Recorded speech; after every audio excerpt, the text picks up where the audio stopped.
Glatfelter was a very caring person.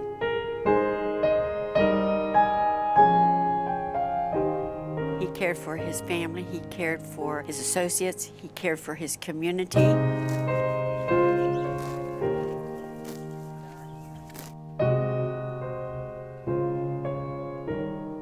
He was always trying to make the world a better place.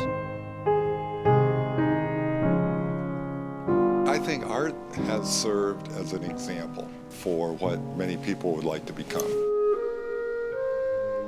Art was a person that you knew his word was good. You knew the handshake was just as good as a contract.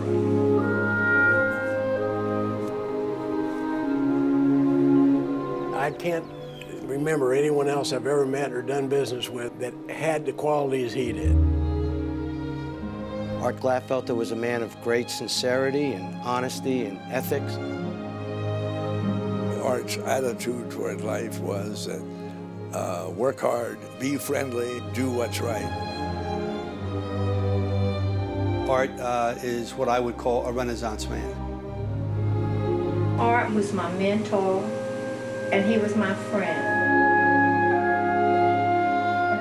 Art Glatfelter was a man of courage and a man of vision.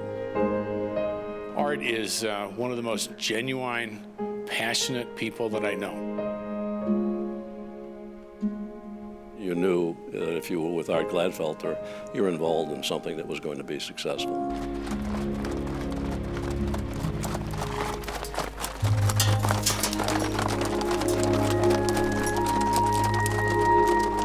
There's some people that you never forget as you go through life. And you know, Art Glatfelter is clearly one of those people.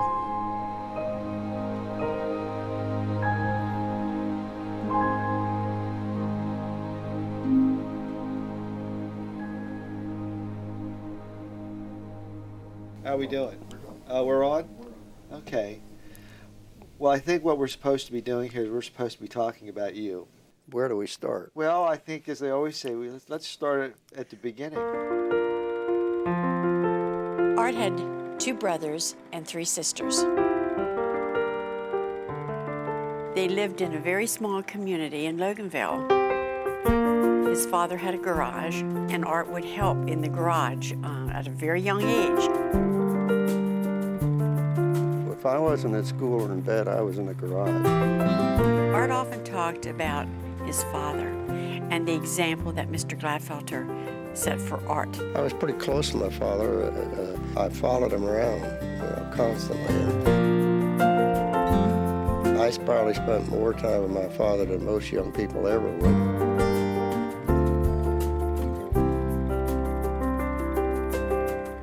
Unfortunately, he lost his father at a very young age in a boating accident. He and my 11-year-old brother drowned, and it was really pretty hard for me.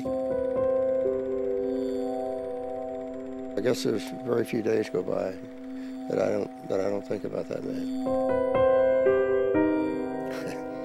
I guess say to myself, I guess he'd be proud of me. I went into the Marine Corps in July of 1942.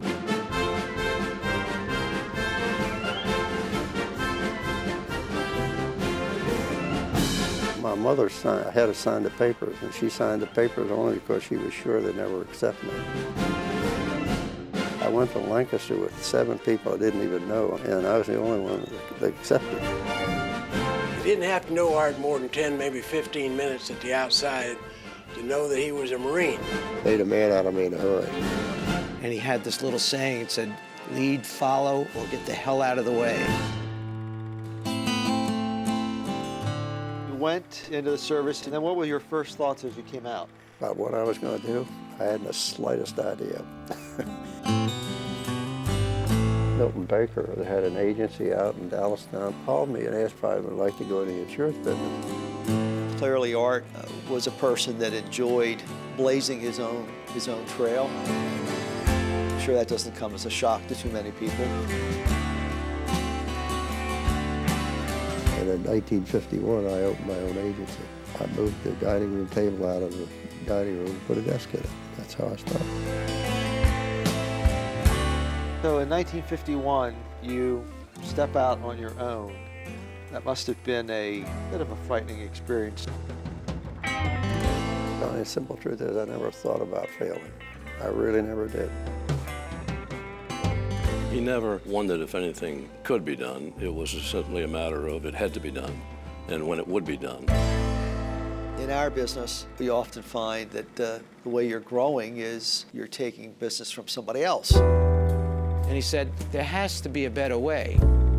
As he would say, I just plain was getting tired of taking business from my friends. And that is so Art Glatfelter. It motivated Art to try to find a way he could work with his friends, not have to take business from them.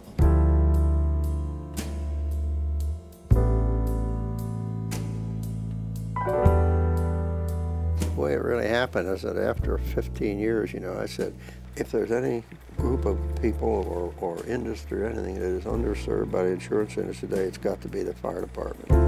I asked him one time, how'd you get involved with the fireman business? And he said, I was playing cards in the Jacobus fire hall, and a fire alarm rang. And all those guys jumped up, and he said, ran out and got on the truck and went to the fire. And he said, I thought, suppose one of those guys gets hurt. I wonder what kind of support he has. So he said, that's when I got involved with the fireman business.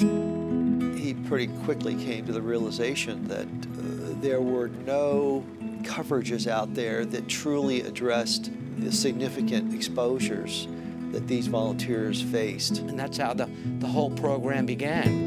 In the first 3 years that I was in this fireman's program, every time I went out on the road, I lost money. He traveled to all 67 counties in Pennsylvania. I would drive sometimes 2 or 3 hours out and 2 or 3 hours back. I rarely stayed overnight because I couldn't afford to do it. And what he was building a distribution system. And his reputation for working with local agents just grew. Art was able to motivate people, ordinary people, to do extraordinary things. You lead by getting people to follow you, not by booting them in the butt.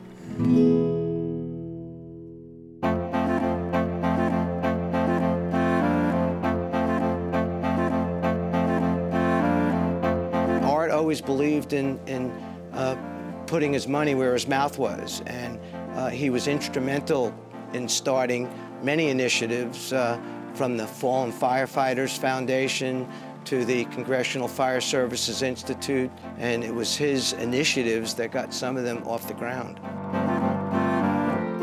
Art was the guy that made things happen, the facilitator. Art's biggest contribution is his support of the earliest formation of the Congressional Fire Services Caucus. The Congressional Fire Services Institute would not be here today were it not for Art Glatfelter's support. That was what was so special about Art. No matter what was going on, his passion and commitment for the foundation, he made the time to help us make it what it is today. But Art saw the sacrifices that the people in the volunteer fire service, the sacrifices they were making on behalf of the rest of us, and supported charitable organizations, community organizations that celebrated the volunteer fire service. No businessman did more for the first responders of America than Art Glatfelter. He'll be missed. He will truly be missed.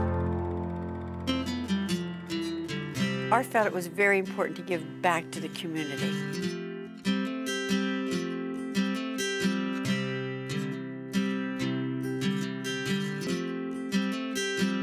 The York community has been an enormous beneficiary of Art Glatfelter.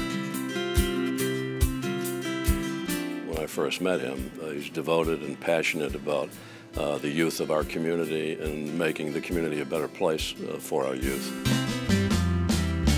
He had a soft spot in his heart for kids that were, I don't like to use the word underprivileged, but I'd say underserved. And I think he understood the value of getting an education. And I think that's why he was so intent on young kids getting a head start, a good, solid education at a very, very young age. anything that would improve or help the community, he would be right there for. Art saw the United Way as a way to, through one organization, to have a major impact on the community as a whole. And he always had a saying that if we didn't have a United Way, we'd have to invent a United Way. The Cultural Alliance, it's like a united way for the arts that funds operating supports of 8 agencies throughout the county. It has a very fine national reputation, and obviously all because of Art Glatfelter. He's looking down here saying, why all the fuss, Mrs. Clark? I told you not to do that. But he's up there looking down, and I'm sure he's very, very proud, and he should be. And I just hope and pray that we can carry the legacy through that he started. I just think that Art Glatfelter was one of the finest friends I ever had. Let's put it that way. We understand what it took to get us to where we are, and he will be sorely missed. Art influenced all of us in many ways. Art taught me a tremendous amount about how to be a leader, and for that, I'll be eternally grateful. All I can say is, God bless you all. Art will be missed personally, but Art will never be forgotten. I mean, Art's a part of all of us who met him.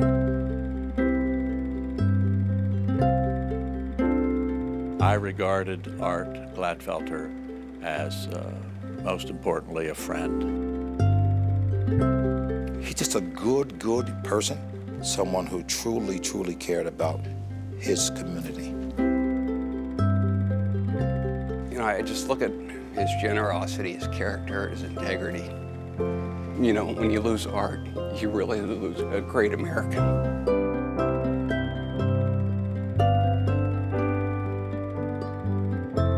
The fact that someone that successful cared so deeply about the York community, and I hope everyone takes that inspiration from Art. I really do. I miss him. He's a good guy. I'd like to be like him.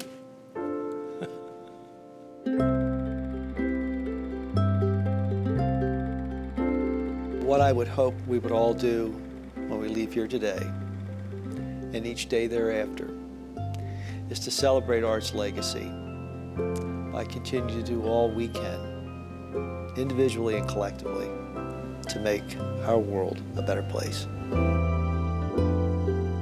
Well, I think we've hopefully accomplished what these gentlemen want us to do here today, which is to give them some material. Have we done that, gentlemen? That's it. Want to record now? 60 years. What did he say? He said, you want to run he said now they can start recording. Are we ready? I couldn't get through that again. Wonderful. Great job. Thank you.